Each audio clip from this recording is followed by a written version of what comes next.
నమస్తే friends, welcome back to Blossom channel. గోరుచిక్కుడుకాయల కూర అండి. గోరుచిక్కుడుకాయలని కొన్ని ఏరియాల్లో మొటిక్కాయలని కూడా అంటారు. వీటిని ఎలా చేయాలో చూద్దాం. వేరుశనగ గింజలు నైట్ తీసుకుని 1 కప్పు నానబెట్టుకున్నాను. మార్నింగ్ చేయాలంటే నైట్ నానబెట్టుకోవాలండి.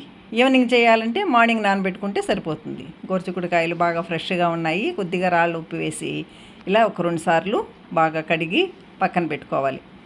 మనకు నచ్చిన సైజులో మనము కట్ చేసుకోవచ్చు.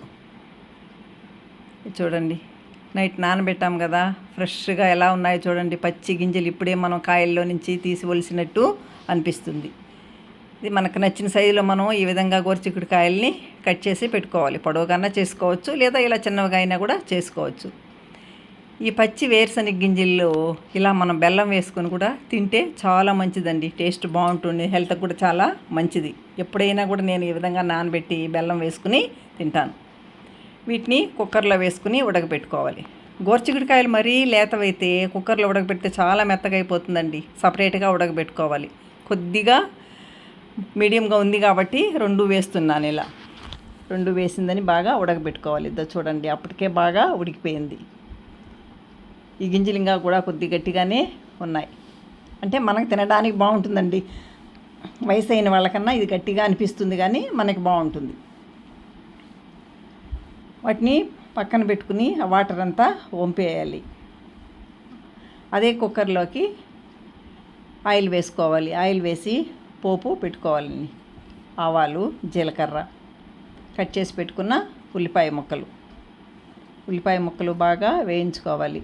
కొద్దిగా కరివేపాకు, పసుపు, ఉప్పు కొద్దిగా వీటిని వేసి బాగా వేయించాలి. ఇది కొద్దిగా వేగిన తర్వాత కట్ చేసి పెట్టుకున్న టమాటా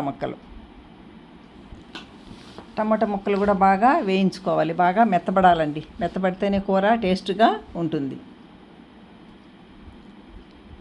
టమాటా మెత్తబడిన తర్వాత ఆల్రెడీ మనం ఉడకబెట్టుకున్నాము కదా కుక్కర్లో వేరుశనగ గింజలు, గోరుచిక్కుడుకాయలు, వీటిని దీనిలో వేసి తగినంత కారము, ధనియాల పొడి వేసుకోవాలండి. రుచికి సరిపడా. కొంతమంది ఎక్కువ వేసుకుంటారు కారము, వాళ్ళకి నచ్చినట్టు వాళ్ళు వేసుకోవచ్చండి. కారం తక్కువ తినేవాళ్ళు కొద్దిగా వేసుకుంటారు.